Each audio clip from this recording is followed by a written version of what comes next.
Torah study. All right, this is Torah studies. Torah portion this week is, who's got the name? What's happening? Eikev. Torah portion this week is Eikev, and we are going to explore a very powerful idea that comes out from the Torah portion. But first, I want to ask you a question. Imagine it's the 4x4 relay race, okay? And you have, like, you're the manager of the team. You know, the Olympics, remember we spoke about Olympics last week? Kosher, not kosher.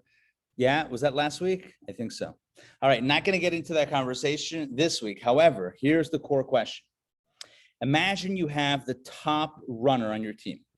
It's the relay race, 4 members on the team, 4 legs of the journey.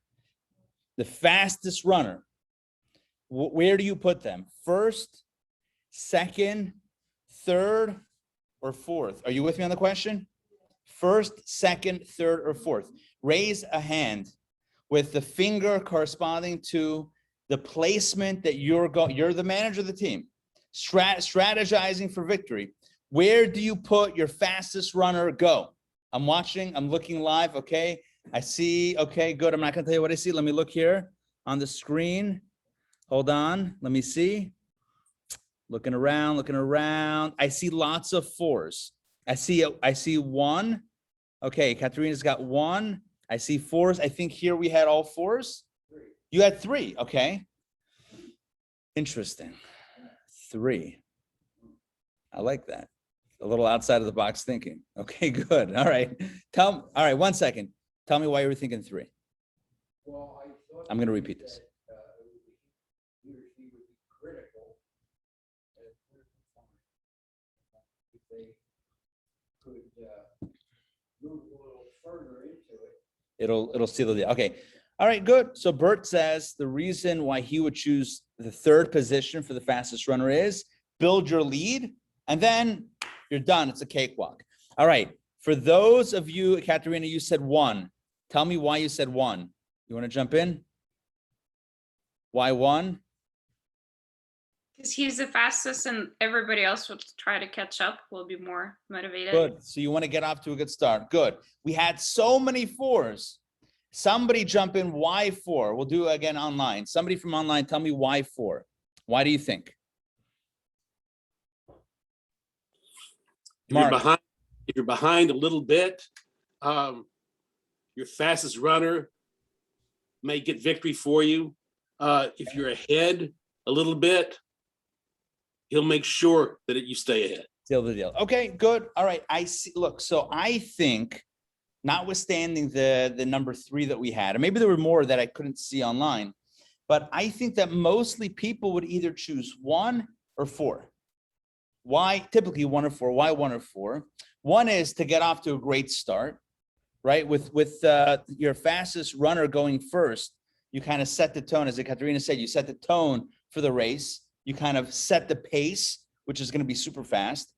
And conversely, the thought for number 4 is that your final runner should end with a bang. I'm going to ask another question. So you have your relay race team. It's your team. And 4 runners, each doing laps. They pass the baton, the whole deal. Good. And your team is victorious. And they win the gold medal. Who gets the gold medal? Which of the runners should get the gold medal? Runner 1, 2, 3, or 4? What do you think? The whole team gets the medal. The whole team, right? That was a trick question, which tricked no one, because everyone says, obviously, everyone, all 4 runners should get it. Why all 4? Dr. Maxey, why all 4? Give me a rationale. Because all 4 contributed to the victory. Good. So the answer is because all 4 were part of it.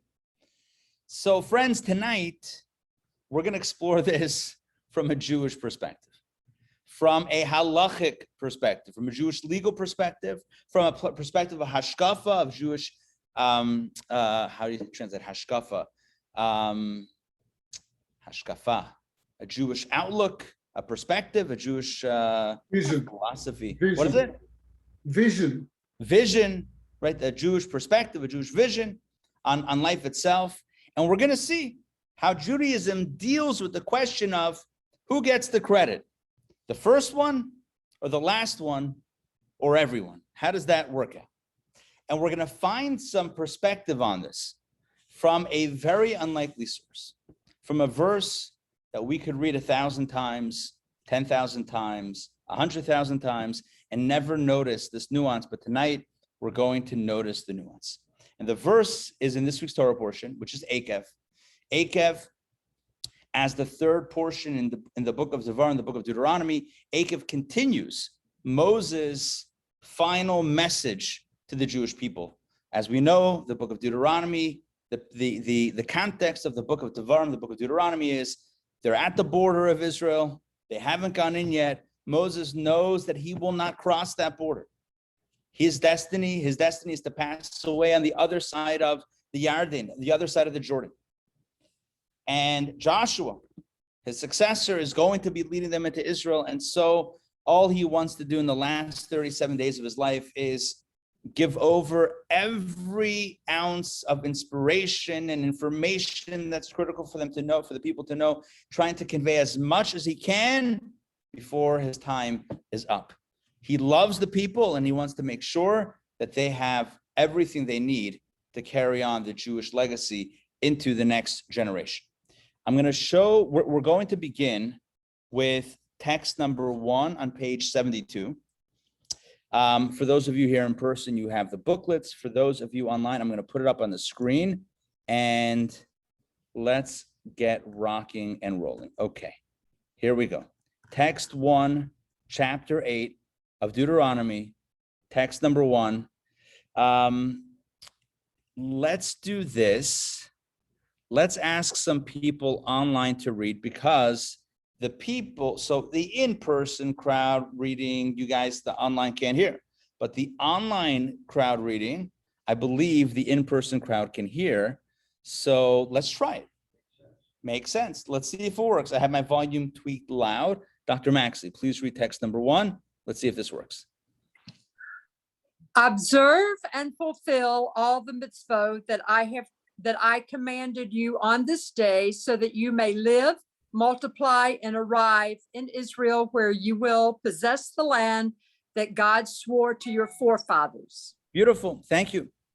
So so this is Moses speaking to the people, and he says, observe, fulfill all of the mitzvah that I command you on this day, and it's going to be good for you. You'll live, multiply, and then possess the land, arrive in Israel, possess the land. It's going to be good. It's going to be amazing. All you need to do is observe and fulfill all the mitzvah. So did anybody notice an anomaly in text number 1? Wait, hold on. First, let me check with my in-person. You guys were able to hear that? It was good? It worked out? All right, good. Baruch Hashem. Thank you. Okay, good. So here's my question. Text number 1, this is open to everybody. You tell me what the anomaly is. What is unusual? Which word stands out as being a little bit weird, a little strange in text number 1? Why does it say mitzvah instead of mitzvot? Excellent question. Sandrine had that question as well. Good. Yes. Why does it say mitzvah instead of mitzvot? What's the difference? Mitzvah is singular. Mitzvot is plural. And if you look at the verse itself, what is the verse saying? The verse is saying, Moses says, observe and fulfill all implies what's going to follow is plural.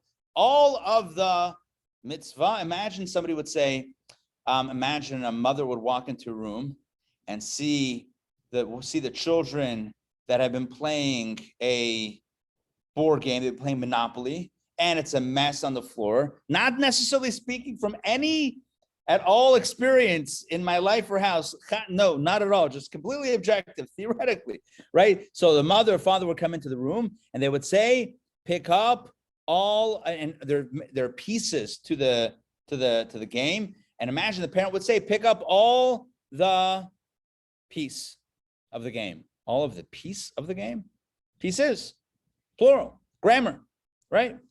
Basic grammar. So here the Torah says, Moses tells the people, call ha-mitzvah, all of the mitzvah. I want you to observe and fulfill all of the mitzvah. This doesn't make any sense grammatically, but it's more than that. When you say all of the mitzvah, kol ha-mitzvah, if it's singular, so the question is which mitzvah? Is Moses perhaps referring to a specific mitzvah that being performed triggers all of this wonderful reward? Maybe it is a mitzvah, but then which one is it? And then what's the word all? Okay, so then if it's all of the mitzvot, then how come it says it in the singular and not the plural? Essentially, that is the anomaly. This word right here, mitzvah, doesn't really make a lot of sense the way it's written. Okay, so this is it's not my question. It doesn't originate with me. This question is asked by all the commentaries. Rashi deals with it. Other commentaries deal with it. We're going to begin our journey into understanding this word. By the way, you saw how we veered away from the relay race and the question of who should get the gold medal. Yeah, we're going to get back to it. But we're looking now at a verse in this week's Torah portion, Kol ha-mitzvah, all of the mitzvah, which doesn't make sense grammatically. So here we're going to introduce a commentary. Text number 2. This is the Mizrahi, Rabbi Leo Mizrahi. He was a biblical commentary, who is primarily a super commentary, as you see in the bio over there, a super commentary on Rashi. What does a super commentary on Rashi mean? It means that he wrote a commentary on a commentary. So Rashi wrote a commentary, but Rashi, right? Rashi is brilliant. Rashi is a genius. So we need a commentary on a commentary to explain the commentary. All right, and now we're going to analyze the commentary on the commentary. All right, hope that makes sense. So let's go. Here's their aim, the Rabbi Elio Mizrahi. He says the following, text number 2, and David, please read text number 2. Take it away. Don't forget to unmute. There you go. The word mitzvah connotates the category of mitzvah. It is like saying all mitzvot. All right, so there you go. The Mizrahi says, no big deal. It says mitzvah, it means mitzvot. So your question was about singular or plural. He says, no. When you say mitzvah, it could either mean one mitzvah, or it could mean kol ha-mitzvot, all of the mitzvot. So he says, don't get so caught up in the nitty gritty and the nuances. Don't get so grammatically correct. Mitzvah means either a mitzvah or the whole category, the whole genre of mitzvah. Kind of like, I don't know, I'm trying to think of an example where a singular is really a plural. I don't know. It's not coming to me as an example, but basically saying that the word mitzvah could either mean one mitzvah or the genre, the whole collective category of mitzvah, mitzvot. So he's like, don't get caught up in that big, it's not a big deal. Kol ha-mitzvah means all the mitzvot. It means plural. Now, All right, fish. what is it? Oh, deer. Oh, deer. Or fish, yeah. One deer, many deer. Good. Good. So that's an example. Very good. Right. We don't say deers, although here you would say mitzvot, but you could he says you also say mitzvah, like deer. It's fine. You could. I like that. Yeah. Mark, jump in. Or fish. Fish. Yeah. Yeah. I prefer mine gefiltered. Triple distilled gefiltered. Fred. It says that I've commanded you on this day, but Yes. Deuteronomy is just a recap of the other. So it's not something that is being commanded on that day. That Wait, hold on. Say it again. Deuteronomy is a recap of Right. what's been going on. So be saying that I commanded you on this day Good. doesn't seem. That's another good. Good. That's an excellent question. That's an excellent question. So the idea that Moses is speaking to the people shortly before his passing, he's telling them basically everything that I tell you today in this recap, all of the encouragement, all of the reminders that I give you, make sure that you're going to listen. So basically, he's referring to the day that he's recapping it to the people, and he's saying today. Although when we read it, it means today. But you're right. Torah was given over the last 40 years, right? Starting from Sinai, there were mitzvot coming intermittently. Okay, but either way, the point is that it was being commanded. Hold on, there's a lot of noise. I hear a lot of background noise. Where's the background noise coming from? Let's see. Hold on. Should we mute? Chazan Ben, what you got?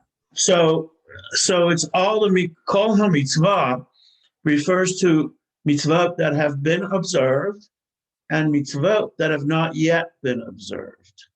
So Nice. it's a mitzvah. So kol ha-mitzvah, for example, when Joseph, and I don't know if it, well, yeah, the Bnei Israel make a promise to Joseph to take his bones and bury him in Israel. And as of now, they haven't done that yet. So there's a mitzvah, and this is Rashi. Oh, hold on, from Chazan, one somebody. second. Hold on, one second. So before you introduce Rashi, I'm going to introduce. We're going to get into Rashi soon. Okay. All right. So no, but you're going in a good direction. But hold on, let me set it up, and then we're going to go to Rashi, because Rashi is very powerful. But good thought to go to Rashi. But it's constant that there's a singular and plural throughout the Bible. Good. So Okay, that's the good. So that's the basic answer. Now let's take a look at text number 3. We have the Abarbanel, and I'm going to read the Abarbanel, and then I'm going to throw a little bit of commentary as I read the commentary of the Abarbanel. Abarbanel is text number 3, which you can find in your booklets on page number 73. Okay, here's the Abarbanel. He says, it is well known among the wise that when something is complete, it is viewed as a single entity despite its many components. So when you have a unit, even though it's comprised of individual pieces, a unit could be called a single entity, a singular. Therefore, the word one and the word complete are used almost interchangeably. He says the word echad and the word shalem, he says, could be interchangeable because one is one unit, shalem, complete, is a complete unit, which again, even if it's a composite, if it all comes together in one unit, you can call it one.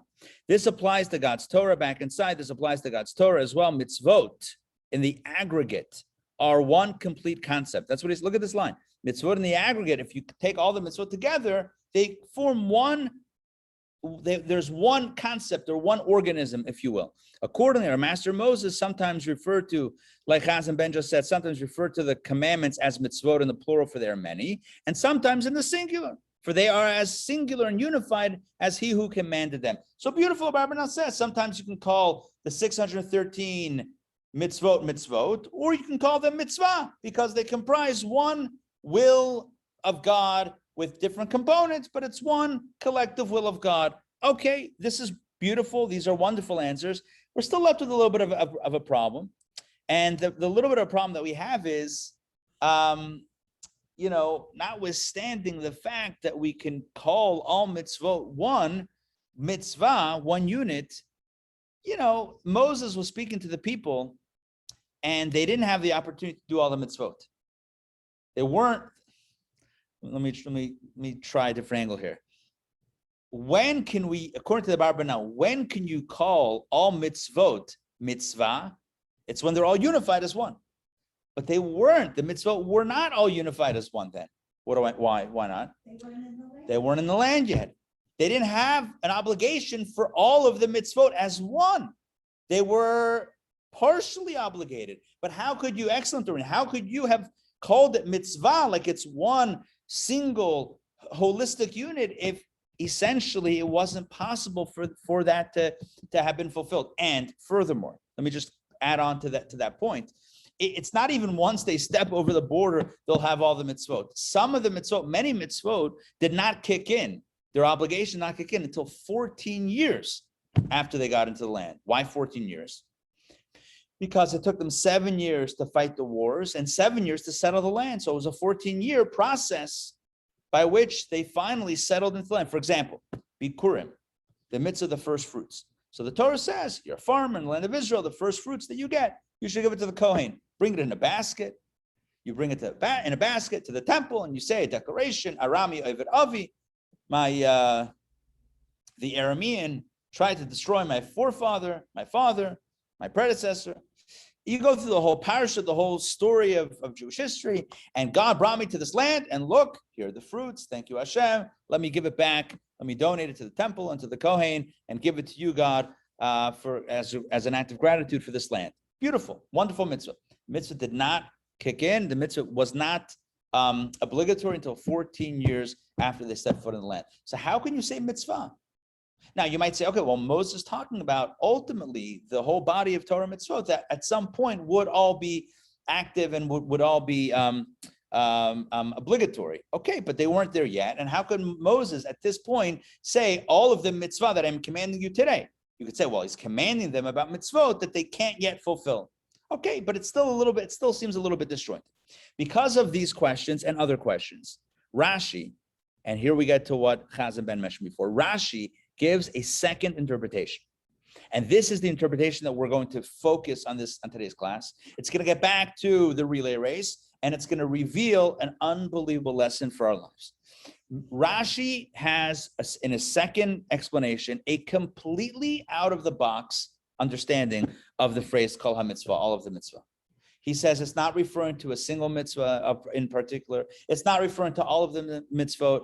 It's saying something else. Moses is standing before the people shortly before his death, and he's telling them, when you have a mitzvah, make sure you do Kol HaMitzvah, the entire mitzvah, all the mitzvah, the whole mitzvah, from beginning to end. In other words, if you start a mitzvah, make sure you complete it. That's what Moses is telling the people according to the second interpretation of Rashi. Let me show it to you. Let's do it inside. This is going to be text number 4. I'm pulling up my screen right now. It's on page 74 in the booklets. Here we go, Rashi. Okay, Rashi says text 4a. I'm going to read this. The midrashic explanation, says Rashi. This is not the simple explanation. It's a bit of a midrash. It's a little bit midrashic. He says, if you begin a mitzvah, complete it. For a mitzvah, okay. And here's the key line. For a mitzvah is only attributed to the one who completes it. I'm going to say that again. Rashi says, according to the Medrash, if you begin a mitzvah, complete the mitzvah. Because who gets the credit? You see where we're going with this with the relay race. Who gets the credit when it comes to a mitzvah that somebody started and someone else finished? Who gets the credit? Number 4. The one who completes the mitzvah gets the attribution of the mitzvah. Therefore, make sure if you start a mitzvah, don't drop the ball and let someone else pick it up. You be the one to get it done. That's what Rashi says. And where's Rashi get? What does this mean? What's the context? Again, go back to text number 1. Go back to the verse in Deuteronomy where Moses says, observe and fulfill all the mitzvah. What's this all the mitzvah? What mitzvah? What's all the mitzvah? All the mitzvah means from beginning to end, the whole mitzvah. Observe the whole mitzvah. Start the mitzvah and end the mitzvah. That's according to Rashi's second interpretation. This is the one we're going to focus on tonight's class. Rashi is Moses is instructing the people.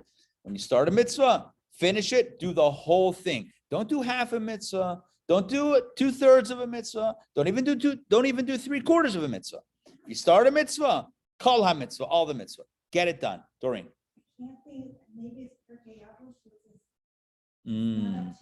Yeah, good. Good. Doreen's asking a great question. How do we reconcile this idea with what it says in Pirkei Avot? Lo yalecha hamalacha ligmar, that it's not incumbent on you to finish a job, right? That's what it says. You're not going to finish a job. So what does that mean here when Moses says finish a job? Are we supposed to finish a job or not finish a job? It's a good question. My understanding is in Pirkei Avot, when it says you don't have to finish a job, it doesn't mean about an individual mitzvah. It means about like the big picture, like, solving all the world's problems. Like, we're not necessarily going to fix it single-handedly, but the continuation is V'lata ben Chorin lihibalta b'meno. But we still can't just say, well, if I can't finish it, then I'm done. We still have to do whatever we can. But I think what Moses is saying is about an individual mitzvah, any individual mitzvah. If you start the mitzvah, finish the mitzvah. But then that last line of that Rashi is very powerful, because the attribution of a mitzvah, who gets the credit? It's the one who finishes it. And as Chazan Ben said before, we have an example of this in Torah. Powerful example of where we see that a mitzvah is specifically attributed to the one who finishes it and not the one who started it. So let's bring up the screen again, and let's show this Rashi, the second part of this Rashi, text 4b. Okay, text 4b, again, page 74, bottom half. For it is written, take a look at the scriptural proof, the proof text. It says in the book of Joshua, which is the next holy book in scriptures after the 5 books of Moses. It says in Joshua, the remains of Joseph, right, that the children of Israel had brought up from Egypt, they buried in Shechem. So they buried Joseph's remains, Joseph of the Technicolor Dreamcoat, Joseph, right? Joseph, who had passed away hundreds of years prior, 200 years prior. They took his body through the desert for 40 years, and the Jewish people, it says Joseph's remains were brought up from Egypt by the children of Israel. They buried him in Shechem. So the Rashi asked rhetorically, but didn't Moses transport Joseph's remains from Egypt? So what does it mean when the verse says that the children of Israel brought up the remains from Egypt? Moses brought them up from Egypt himself. Rashi explains, yes, but because he did not complete the burial, and the Jews did, the entire project is attributed to them. Number 4. The relay race, number 4. Moses is the one, the night of the Exodus, right? We all know the famous story. Yeah, Joseph had promised, had made his children take an oath, his family take an oath that they would take his remains out of Egypt. And the night of the Exodus, Moses says, we got to do this. Where's Joseph? They couldn't find Joseph. They're looking around. He was buried under the Nile. They got him out somehow, miraculously. Huh? It was Serach bas Asher, Serach, the daughter of Asher, who was alive. She lived many, many long years because she was the one that told her father Jacob, her grandfather Jacob, that Joseph was alive way back when Joseph was presumed to be dead. And the grandfather blessed his granddaughter with long life. So she lived through the entire slavery experience and was there the night of the Exodus. Anyway, so she tells Moses she notifies everybody where Joseph was buried, and they locate the body, they locate the remains, and they pull him out. So Moses is the one who takes care of the remains of Joseph. And throughout the 40 years, he was in charge of the remains of Joseph. And then what happens? He passes away, right? And so he can't bury Joseph in the land of Israel. So the Jewish people take over. And then, right, the children of Israel take over, and then they bury Joseph in Shechem. And who gets the credit? The Jewish people, not Moses. Moses is not mentioned in the book of Joshua. And Rashi asks why. And Rashi says, because it's the one who finished the job. You could start the job, but if you don't finish the job, you don't get the credit. Who gets the credit? The one who finishes his job. So imagine the Olympics or any other race. If the Olympics, whatever. Imagine a race. You have 4 runners. The first guy, the second runner, the third runner, the fourth runner. Yeah, and they're all doing their thing. The batons are passed. It's lebedik. It's love. It's freilich. It's lively, and it's a party. And you win. Your team wins. And now it's the medal ceremony, and everyone gets up there, and you say, no, sorry. Runner 1, runner 2, runner 3. Thank you for the race. It was really good, but you didn't win the race. You didn't cross the finish line. There's one person who crossed the finish line. I'm sorry. Oh, you ran in the race? Sure, but you didn't win the race. The last runner won the race. I'm sorry, we only have 1 gold medal. It's going to go to runner number 4. We would never do that, right? That's why when I asked who should get the medal, everyone said, everyone. Right? All the 4 runners, the participants should get one team, one team for all. The 4 musketeers. Yeah, nonetheless, according to this now, it seems that Rashi is telling us that no, it only goes in the language of Rashi. She'ena nikres ela al shem hagomra. You only refer to a mitzvah by the one who completes it. It's by the one who finished the job. They get the credit. So it seems a little bit strange. It's interesting. We have there's definitely a precedent with Moses, with Joseph's remains carried first by Moses and then buried by the Jewish people, and it's attributed to the Jewish people, not Moses. And we say because Moses didn't finish a job, but it still sounds a little strange. The truth is, there's a bit of there are conflicting sources on this. I know, right? Some say. There are conflicting sources on this. See, we presented now one side of the argument. One side of the argument is it goes by the one who finishes it. What we're about to do now, I'm going to give you 3 examples. 1 in history and 2 in Jewish law, where we see that we do give credit to the one who starts even if they don't finish the job. And then we're going to be left with the question, so which one is it? Do you give the credit to only the one who finishes it, or even to the one who started it, who got the ball rolling? That's where we're going to be with this class. We'll be with a bit of attention with the question. We'll resolve it, and then we'll walk away hopefully with some life lessons. That's the arc of conversation for the next 20 minutes or so. Make sense? You guys see where we're going with this? Yes. So let me recap what we did until now in about 30 seconds, and then you're going to wonder why we needed 40 minutes. But whatever, it's 30 seconds. Quick recap. So we started off by talking about relay races and who should run first, who should run last, who should get the credit. We had a conversation about that. Then we spoke about a verse where Moses says, observe all the mitzvah. Some say it means the mitzvot. Some say observe the whole mitzvah means from beginning to end, because you don't want to start it and have someone finish it, because then they're going to get the credit. And where do we see a precedent for someone starting it and someone else finishing it, and the finisher gets the credit? The remains of Joseph. Moses started it, the people finished it, and they get the credit. So we're left, see that? I told you 30 seconds. That's it. Look at that summary. So we're left with this idea that you go by the one who finished it. But now let's present the other side of the coin, because we love doing that. But before we present the other side of the coin, let me take a quick look at what we have over here. David says, oh, I'm looking back. This is a little bit of a walk down memory lane. David says mitzvah singular. Good, that was the question. David said, this day means each day. Yes. Gematria. Good. We're going to leave gematria. The mitzvah was never started. Excellent. Oh, David's asking a great question. Yeah, David's asking a question. He's saying, huh? Yeah. Dr. D, he's asking a question like this. You say that the one who finished the job gets the credit. But if there was no one to start it, then the finisher couldn't have finished. Right? David, that's your question, right? Where are you, David? Why can't I see you? Oh, there you are. I can almost, there you go. I see your thumbs up. Perfect. Yeah, so David's question is, one second. Rashi is trying to argue that the guy who started it, okay, but he didn't finish it. So you go by the one who finished it, the first guy loses the credit. But the guy, if no one started it, no one could have finished. If Moses didn't get the remains, then the Jewish people couldn't have finished the job. That's a good question. Hold that question, because we're about to present the other side of it. You ready? Here we go. Who built the Holy Temple in Jerusalem? The first Holy Temple was built by whom? Huh? Solomon. King Solomon. Okay. Who was King Solomon's father?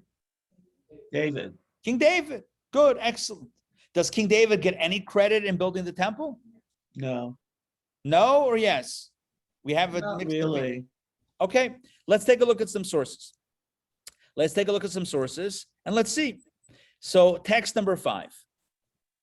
The Mechilta says, interestingly enough, the Mechilta says, by the way, before we get to the Mechilta, let me just explain something. King David should have built a temple. I mean, theoretically.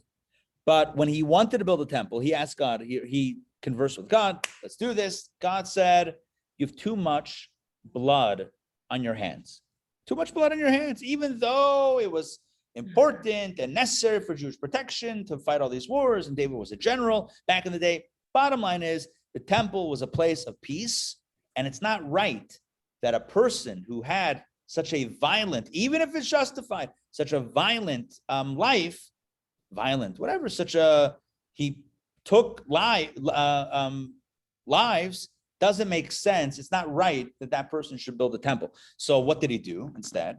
He didn't build the temple, but what did he do? He purchased the Temple Mount. He purchased all the raw materials for the temple. He got everything. He sketched it out with God, the whole thing, but he didn't actually build it. So take a look at, now that's my intro. Now let's take a look at text number 5 from the Mechilta. Listen to this. From the verse, from the book of Psalms, it says, a psalm, Mizmor Shir Chanukah Habayit LeDavid. A psalm, a song to dedicate the house of David. It calls the temple the house of David. So ask the Mechilta, why is the temple attributed to David? It's the house of David. Did David build it? Solomon built it, as the passage states, and Solomon built the house, right? So what's going on here? David didn't build it. Solomon built it. So why is it called a house of David? Now you could say, well, because King David wrote Psalms. So he wrote a house of David. Okay, all right, fine. But we're not going to use that answer. We're going to go a little bit deeper here. The Mechilta says the following: rather, because David was deeply committed to building the temple, it is attributed to him. Because he was so invested, he was so desiring to build it, I'm going to massage my idea into this Mechilta because he started the process. I know it doesn't say that, but work with me here. I'm kind of working. That's the angle that I'm going. Because he started it and he was invested in it, it's called David. So what does this show us? That even if there's a relay race, and even if the last one is the one who finishes the job and builds the temple, who also gets some even slight measure of credit, the first guy. Oh, different opinion than what we had before. Rashi said, when it comes to a mitzvah, right, it only goes by after the one who does it. You started it, you didn't finish it. Get out of here. It's the guy who did it, right? Moses carried the bones for 40 years. Doesn't count. It's only the Jewish people that actually bury the remains of Joseph. They get the credit. Okay, that's one opinion. Now we have what seems to be a sense that you go by even the one who got it started. I want to give you two more examples. And this is now where we get into, I said before, we're going to go another historical event. We're going to use a historical event and two examples in Jewish law. Here we go. Let's talk about real estate. Let's talk about houses. Strong market nowadays. That's what they tell me. Oh, can't even buy a house even if you wanted to, right? Oh, strong market's very strong. Great time to sell, but then where are you going to live, right? Unless you have another place, right? It's good to sell now, but you can't buy anything. So might as well stay put, and supply and demand, the whole deal. Okay. Or so they tell me. Imagine this. Imagine Ruvain. We're going to use three people: Ruvain, Shimon, and Levi. That's what we do when we have theoretical names, where you go by the tribes: Ruvain, Shimon, and Levi. Ruvain has a house, and Ruvain wants to sell the house. He's looking for a buyer. Shimon comes to him. Shimon's a broker, and Shimon says, I got a guy for you. Shimon tells Ruvain, I have somebody who wants to buy it. His name is Levi. Aha, you with me on this? Ruvain has the house. Shimon is the guy with the idea. I have a guy, and Levi is the potential buyer. And Ruvain says, you know what? Thank you very much for letting me know about Levi. I don't like Levi. I'm not going to sell him the house. I don't like him. By the way, am I advocating that you shouldn't like Levi? No, you should love Levi. You should like Levi. But this guy, Ruvain, doesn't like Levi. So he tells Shimon, I'm not going to sell it to Levi. I don't like Levi. Are you with me so far in the story? So Shimon says, all right, I tried, and he goes home. Guess what the next phone call is from Ruvain? To Levi. Yeah, you knew what was happening. Of course he likes Levi. You thought he really didn't like Levi? He loves everybody. He loves Levi, especially when Levi's going to buy his house. So why did he tell Shimon no? Unmute yourself if you can tell me why he told Shimon no. Commission, right? Just make him the commission. There you go. Right. Happens all the time. So listen to this. So Ruvain told Shimon, Levi, get out of here. Then he calls Levi. He says, Levi, I hear you want to buy. Are you in the market for a house? Just asking. Levi says, sure. The deal is done. And now the house is sold to Levi. And now Shimon goes to the rabbi. And he says to the rabbi, Reuven's a liar. And he's a cheater. And he's a thief. You know what we call that in Hebrew? In Yiddish. Hebrew Yiddish. A ganef. He's a ganef. He's a ganef. He stole my commission. I had the idea for Levi. He told me no. He lied to me. Then he called Levi and he sold him the house. I deserve a commission. You know what halacha would say? What do you think halacha would say? He owes the commission. 100% owes the commission. 100% owes the commission. You can't do that. You can't do that. You can't fool around. But let me give you a twist. Even that wasn't so simple. I'm just telling you the halacha. But now I'm going to give you a twist. You ready? You guys, everyone's held cup. You guys got this? I know we're deep into the class, but held cup for a second. Match, same scenario. Reuven has a house. Shimon gets on the phone, says to Reuven, I know you're selling. I got a buyer. His name is Levi. And Reuven says, no, I'm not interested in Levi. I don't like Levi. They hang up the phone. Now Reuven calls Yehuda. Fourth person. Reuven, Shimon, Levi, now Yehuda. Yehuda is also a broker, a real estate guy. Reuven calls Yehuda and says, can you broker a deal for me? I'm going to give you commission, pay the commission. But he likes working with Yehuda. He likes working with his guy. He says to him, call Levi and see if you can make a deal. He makes the deal. He gives the commission to Yehuda, to his guy.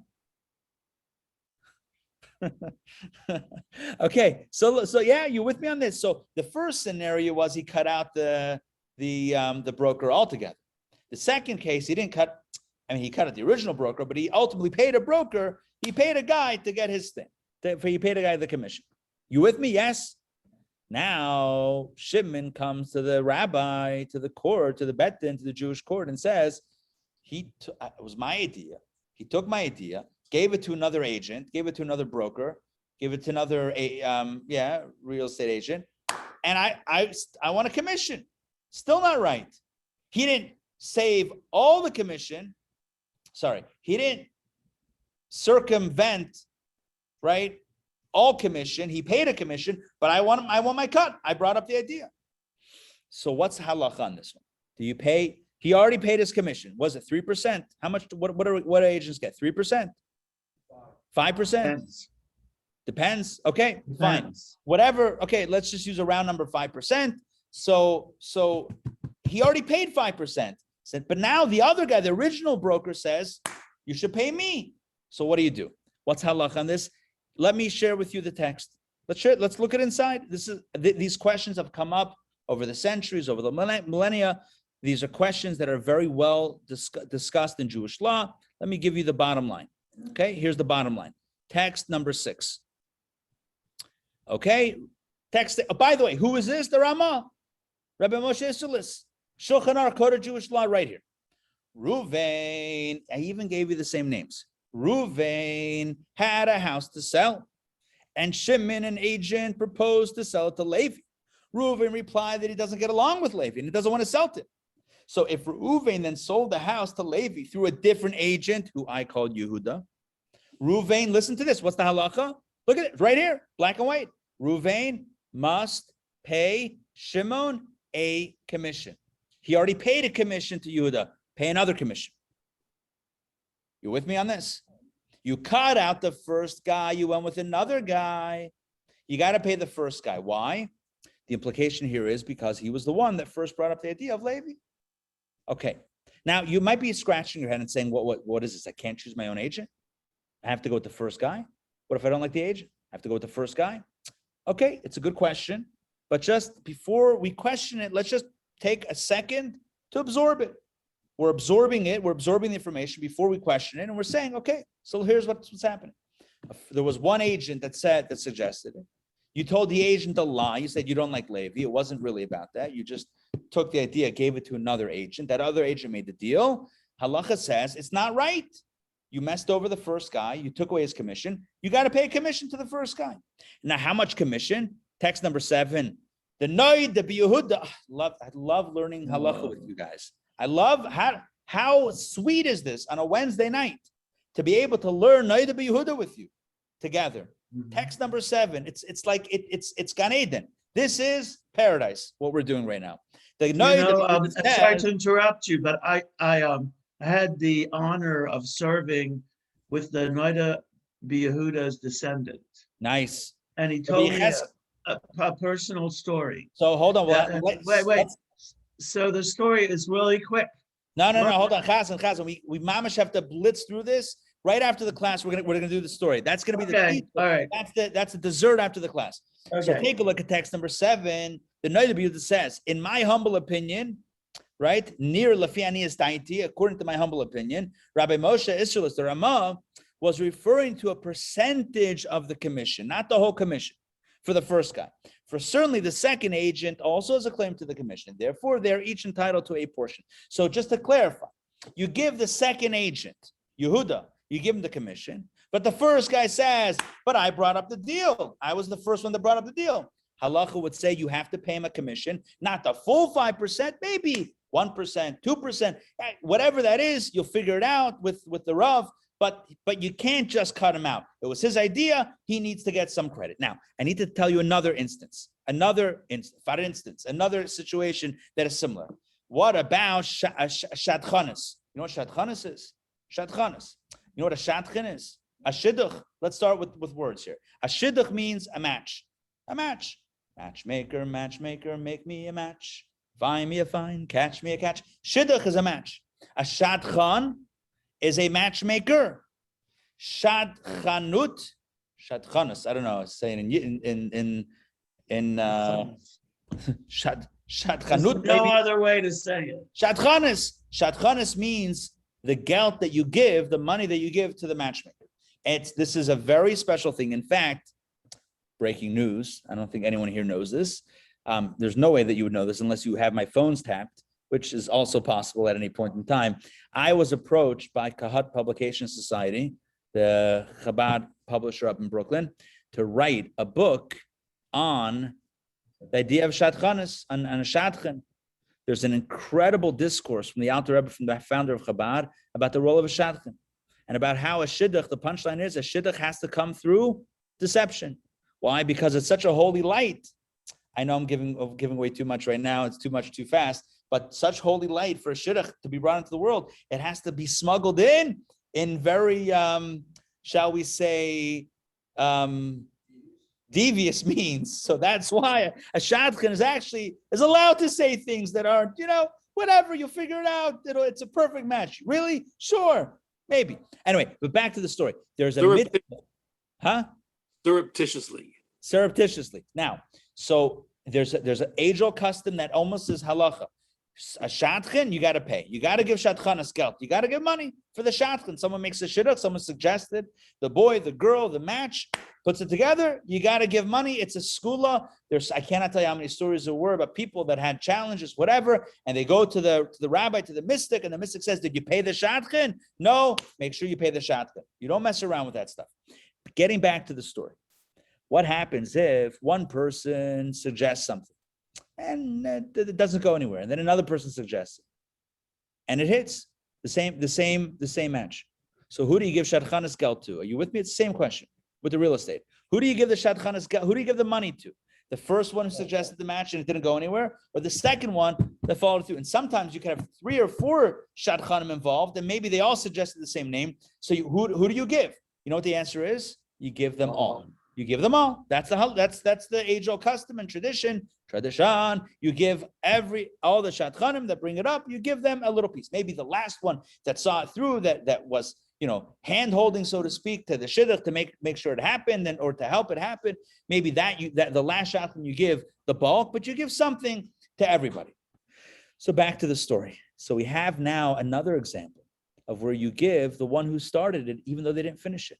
So you have King David, who started building the temple or started the preparation for the temple, who gets some credit. It's called the House of David. You have the case of real estate, where there's one agent and a second agent. The first agent suggested it. The second agent made the deal happen. You give some percentage, a commission, to the first agent, right? To the first runner. And in the case of shadchanas, of a shadchan, you give some money to the first one, even though they didn't finish it. Just to show you this text inside very quickly about the shadchanim, take a look at text number 8. It seems to me, as I've ruled on many occasions, that if the initiator of this match failed to secure the deal, I love that, secure the deal, and other matchmakers secured it, he is entitled to a finder's fee only if the others did not conceive of the match. Oh, I'm sorry. This is answering the question. All right, hold on. Whoop, slow it down, getting ahead of myself. So hold on 1 second. Let me present the question, then let me answer with that text. So the question is, so which one is it? We had Rashi's opinion before that says you only go by the last one who seals the deal. You give credit to the final one who crosses the finish line. That's the one who starts the mitzvah. Get out of here. It's the one who finishes the mitzvah. That's where it's at. And then we have all these other examples of people who started things and get credit. David started the temple, he gets credit. The guy with the real estate deal gets credit, who initiates it. The matchmaker, the first one who came up with the idea, they also get credit. So we see you do give credit to the one who initiated. So we're left with a question. Which one is it? Is it that you only give credit to the last one who finishes it, or to every helper along the way? Who gets the Olympic gold or the gold medal? The fourth runner, or 1, 2, 3, and 4 What's the answer? Here's the answer in short, and then we're going to draw a personal lesson and we'll close it up. The short answer is like this. If the first initiator, if the initiator did not contribute anything substantial, let me explain. If everything could have happened without that first initiator, for example, in the real estate, if Reuven is looking to sell his house and Shimon says, hey, I got a buyer, Levi. If Yehuda, the second agent, knew about Levi also, and he would have suggested Levi. And so the first agent didn't really make anything happen that couldn't have happened otherwise, then he does not get a commission. You with me on this? In other words, if the only way the seller of the house knew about the potential buyer and then told the second agent about it was because of the first agent, if that's the only reason he knew the name Levi, then you have to give the first guy the commission, even though he didn't actually, it's a referral fee. But if you don't need the referral because you know about the guy anyway, then it doesn't count. So now we have more nuance in this, and there's no contradiction. In all the cases, you look at the one who started it or the other participants. How necessary was it? So, for example, in a shidduch, in a match, if the other shadchanim know about if the other matchmakers know about these two individuals and they don't need the first one to suggest it, then the first one indeed does get cut out of the shadchanas geld, of the money, because they're not adding anything. And this is what we have in the text that I started, and now I'm going to finish, and then we're going to get to the personal lessons and close it out. Text number 8.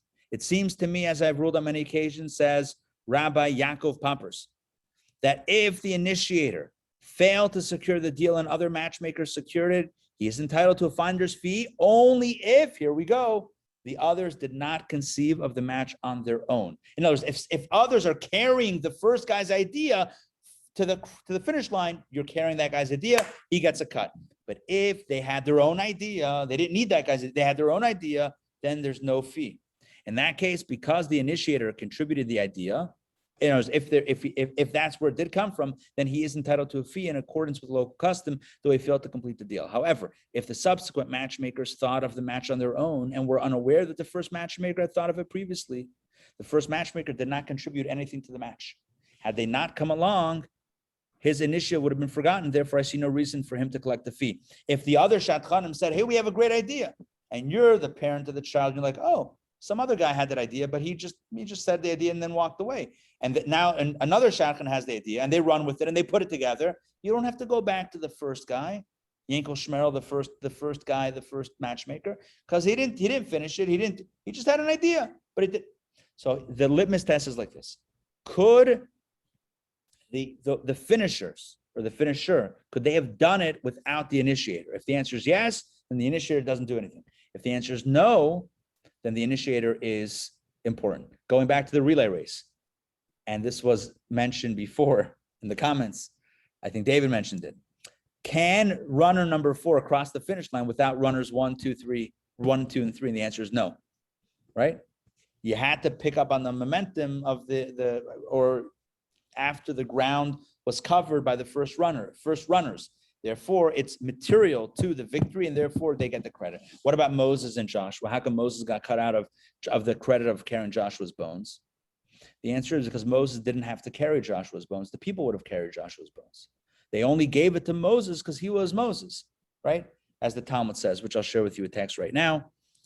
Very quickly, the Talmud says in text number 9, if Moses had not transported Joseph's remains, would the Jews not have transported him? Does the verse not say, in the bones of Joseph, which the children of Israel brought up from Egypt, they buried in Shechem? They said, leave him. It is more honorable for him to be handled by an extraordinary person than by ordinary people, which means that Moses was not essential to the transportation of Joseph's bones. It's just that Jewish people were going to handle it themselves collectively as a nation. It's just there was Moses, so they said, who better to carry Joseph than Moses? But it's not like Moses was the initiator, without which no one would have come up with the idea to transport the bones of Joseph. Does that make sense what I just said? Yes? It's akin to the real estate deal where everyone knows the buyer, Levi, is looking for a thing. So the first guy that suggested did not add anything, out of the ordinary. So here Moses also, although he physically was involved in it, but even without his involvement, it would have been done, and therefore he doesn't get the credit. So we have a bit of a nuanced approach as we close out tonight's class. and we walk away in a moment with a lesson. And what's the nuanced approach? Like this.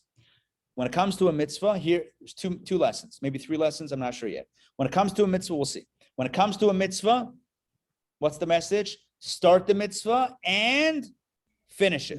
Ideally, you start it, you finish it. That's it. That's the first lesson.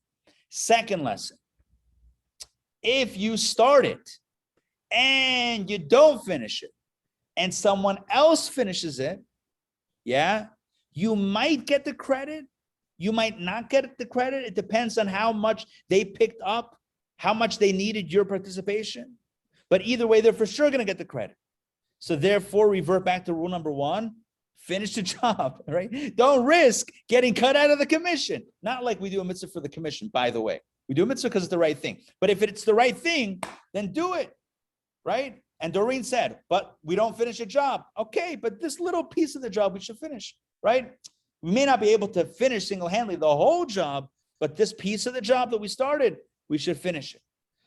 This speaks volumes to how we live our lives. We've all taken resolutions. New Year's resolutions, birthday resolutions, random Wednesday night, July 28th, 2021 resolutions. We take resolutions all the time. You know, tomorrow I'm going to do this. Starting from today, I'm going to do that. We have all these big ideas. And very often, or sometimes, could happen that we end up losing steam. We got excited about something. We took a new commitment. We were all gung-ho. Yes, this is going to happen, and it's going to be different this time. And then as time went on, somehow we lost steam and we dropped the ball. So tonight's class is hopefully some words of inspiration on this very topic. Don't drop the ball. Don't drop the baton. I think I literally ended last week's class with "Don't drop the baton," but it's the same. It's not the same message. It's a bit of a different twist to it, right? It's a different angle tonight. It's the message here is don't lose sight of the goal. It's not easy to run the whole race and cross the finish line. It's not easy. No one's saying it's easy. It's very easy to get started and then to lose steam, and then hopefully somebody else picks it up. But as Rashi tells us, and as Torah tells us, even if we might get credit for the one starting it, let's get credit for the one that finishes it, right? Let's get credit for the one. I'm not saying we should cherry pick mitzvot, which means, like, at least we used to call that in hockey. We used to play hockey in Pittsburgh. I grew up in the 80s and 90s. Mario Lemieux, Yarmir Yager. I don't know if you're a hockey fan, but these were like the guys. Anyway, the Penguins. So cherry picking was, you know, when you stand in front of the other team's goal, because we don't have icing when you're playing with kids in a park. There's no icing. Again, this is I'm getting very technically hockey here, technical on hockey. But you could stand in front of the other goal and then somebody passes it to you and then boom. Like cherry picking. You're like right there, or basketball. You're like under the hoop the whole time, waiting for a pass to finish it. It's like, no, you got to run up and down. So not suggesting that we wait for other people to drop the mitzvah and then take it home, right? Cherry picking a mitzvah. No. We should start the mitzvah and then we should continue it. Doesn't mean we can't pass. It's good to get other people involved in a mitzvah to share.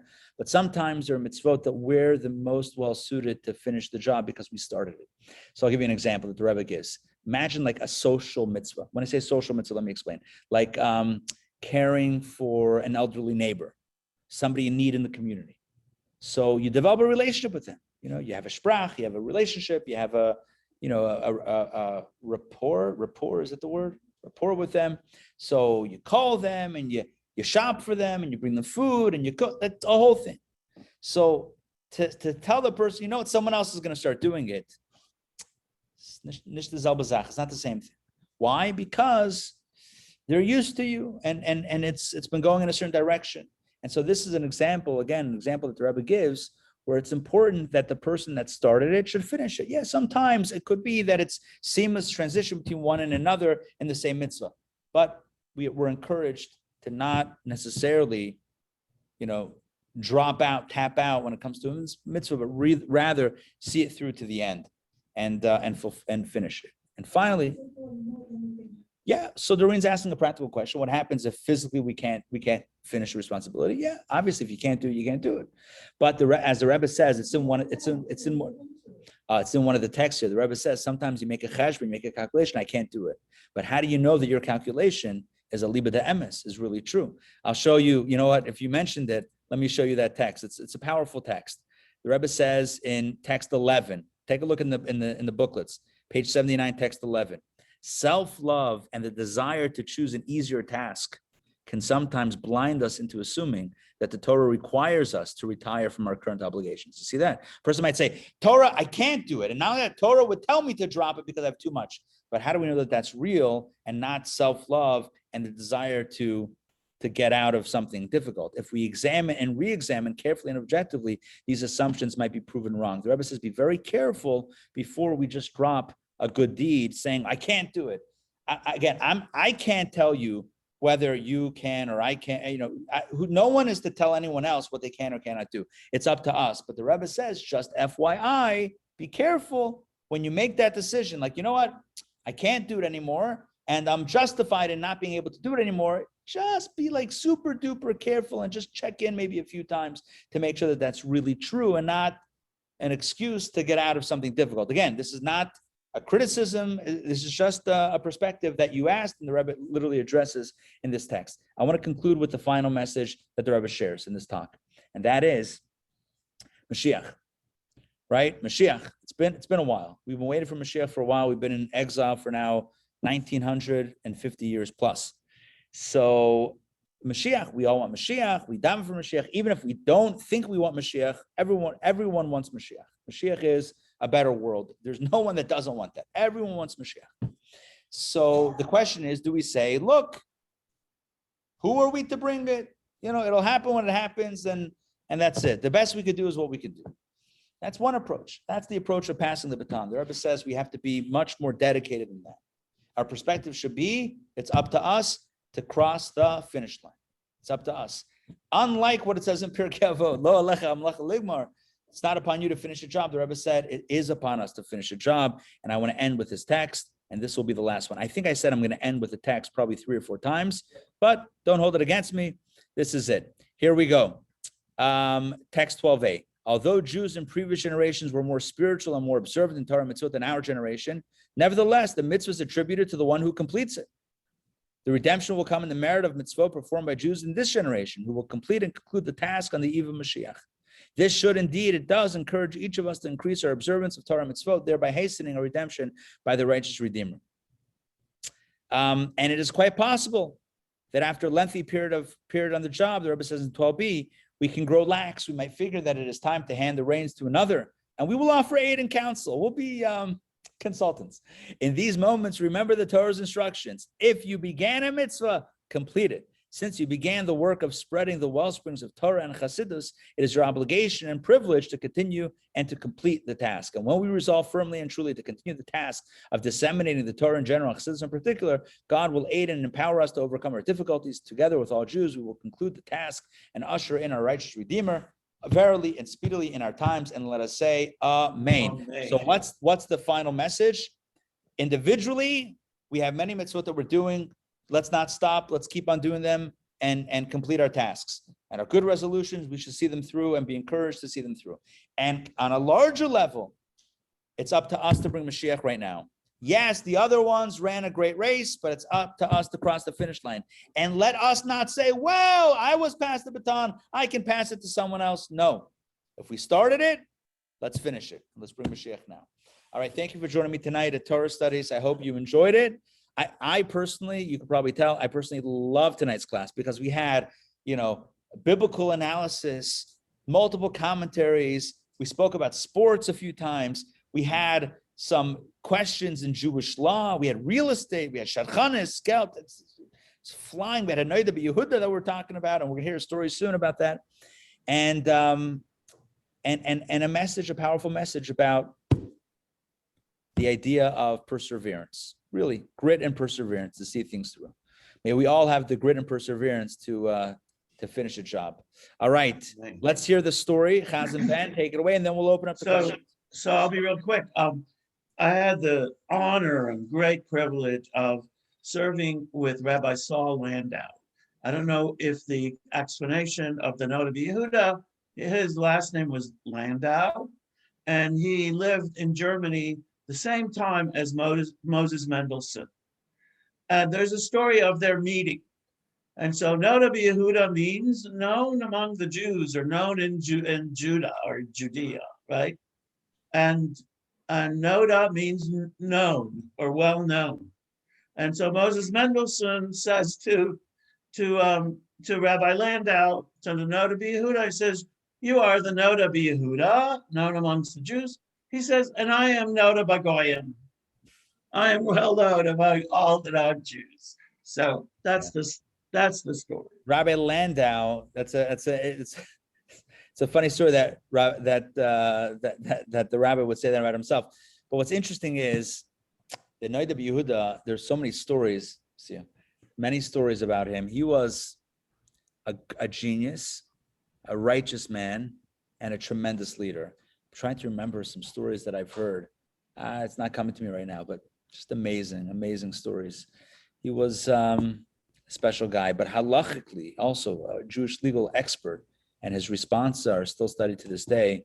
And I'll tell you what his descendant did. He retired from Hold on the one second. rabbinate. Yeah. But Mendelssohn was saying that about Rabbi Mendelssohn was saying about himself. He was saying that you're Noda Yehuda, you're known amongst the Jews. I'm Noda Bagoyim, I'm known amongst the nations. So that was him saying about himself that he was, he had taken a different direction. Again, I'm not sure that this is, Well, he was self-deprecating. He was being self-deprecating. But it's an interesting story. Okay. But anyway, just really quick, what his descendant did was so similar to what the original Noda Yehuda did. He retired from the rabbinate as an emeritus and got a doctorate in psychology. Interesting. And started a foundation, and the rest of his life he dealt with adults that were having midlife crises, especially in their work, and counseled people for the rest of his life. And he was really so special. And I think it kind of ties into tonight's class, right? Which is we start work or we start something, and then you don't have to. Yeah, but Pirkei Avot also says, Mitzvah ba'al yadcha tach mitzana. Right. So grab the get mitzvah. an opportunity for a mitzvah, go do it as soon as possible. Yeah. And I need to mention one more thing that I forgot to mention in the class. Remember the context of this conversation. Moses is speaking to the people shortly before his passing, the people who are going to go into the land, and understand the subtle, like what we would call the background of this. Right? Think of the background. The reason why they were delayed 40 years is because that original generation dropped the ball with the sin of the spies, right? They dropped the ball. They didn't finish the job. They didn't go in, or else they would have been in by now. They dropped the ball, and only the next generation got in. Moses says to this generation, don't drop the ball and pass it to someone else. You get the job done once and for all. Make it happen. All right. Any questions, comments? Good. Made sense? Yes. Checking in. Rabbi, one quick question. Steve. Yes. Now, with respect to who gives the credit, Yes. we're talking about credit is given. With respect to a mitzvah, it is Hashem that gives the credit, clearly. Right. Yes. And so, as humans, and even rabbinic edict, it's still as humans. What gives us the right to say what Hashem will do?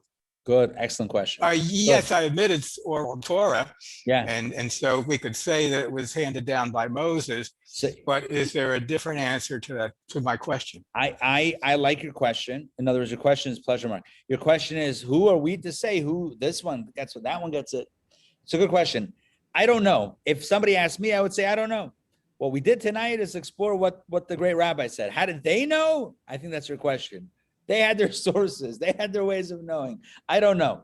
But the objective here is to tell you what it says in the books. Your question is, where's the source? I'm sure if we look through the responsa, they would have probably some verses or some Talmudic passages that speak to these ideas, some more original sources that kind of point in this direction. I'm sure that it's not just, a thought that somebody came up with. I'm sure it's grounded in some elements of scripture and some elements of source of I was about to say sorcery, but not sorcery, sources. That would be something else, different class. Rabbi, I have a question. Hold on one second. Yeah, for sure. Yeah. The real estate law would be the same today. Absolutely. Yeah. And it's not a theoretical question. It's a practical question, right? Somebody says, hey, I see your house is for sale. I know a guy. And you're like, oh, interesting. And then you tell your agent that name. And the first guy says, hey, I gave you that idea. According to halacha, not the full commission, but the person that gave the idea deserves something, because now if you had the idea already beforehand, or the agent had the idea and you didn't need that idea, it was superfluous, that's one thing. But if you use that idea, if it was an integral part of the final deal, that's why, right. Yeah, Bert's saying that's why they have written contracts. Yeah, but even in absence of a written contract, we got to do what's right. Yeah. Yeah. Yeah. Right. So Doreen is saying that her son in real estate, so when there's a call that comes into the office on a Shabbos or a holiday for him, but somebody else deals with it because it's on a Jewish holiday. So do they both get something? They both get something because, right. Yeah. Interesting. Yeah. These are real questions. Adina Malka, you had a question. Oh, would you give me a recap on Moses? He brought the bones out. Are you saying he didn't get the credit? Yeah, I kind of flew through that. So thanks for asking that. So let me just explain and hopefully clarify. So essentially, Moses was the one who carried the bones out of Egypt and was the one kind of overseeing it. And yet the Jewish people get the credit and not Moses in the verse in Joshua. And the question is why? And the answer is because Moses didn't finish the job, but he started it. And we said that even if you started, but you were an important part of it, then you should get credit. So the understanding here is that Moses, although he was part of it, he didn't play a critical role without which it wouldn't have been done. In other words, the definition of getting credit as when you're part of it, the definition of that, the criteria is that without you, it wouldn't have gotten done. Without Moses, it would have, well, I guess there's no Exodus, but theoretically, without Moses carrying the bones of Joseph specifically, it still would have been carried by the people. The people would have done it.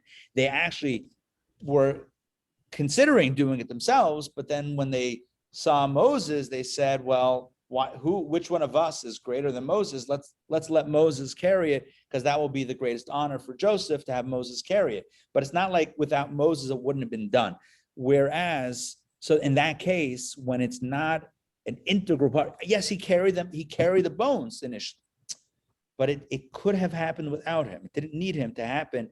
Therefore, he doesn't get the credit. Again, who am I to say he doesn't get the credit? I'm just sharing what the Talmud says, what Rashi says. These are the sources that talk about it. But anyway, yeah. But he couldn't finish the job because he wasn't. I know, allowed to go right? to Because he Israel. passed away. Yeah, listen, I hear the question. I hear the question, but it's telling us. To me, it's a focus less on did Moses get the credit or not, because I revert to what Steve said, which is, who am I to say who got the credit or not? But it's more of a kind of a framework here, that when someone plays a critical role in something, then they play a critical role. When it didn't need them to happen, then it's less of a critical role. So the message for us is play a critical role, get the job done, and experience it. Okay. All right. I'm going to close it out. It's great to see you all. Have a wonderful evening. We'll see you, please God, soon. A few things to mention. Thank you. A few things to mention. Number one is we have Daily Power Parsha Thursday and Friday. Sunday is our Intown Jewish Academy barbecue. We could call it first annual or not first annual barbecue on the Beltline. We have incredible food, and it's going to be a lot of fun with good friends from our IJ community. So join me at 5 p.m. on Sunday for our summer Southern barbecue. That's right here at Chabad on the Beltline in the back of the building, right adjacent to the Beltline. So that's Sunday, and then next week the classes continue. Take a look for the new series that we're starting. We have one called 60 Days, We have a Jewish scribal workshop. We have a chauffeur workshop that we're about to announce. It might be up on the website already. So take a look at all the good stuff and don't forget to sign up and share it with your friends. Okay, we'll see you guys. Take care. Laila Tov. Have a good night, everybody. Bye.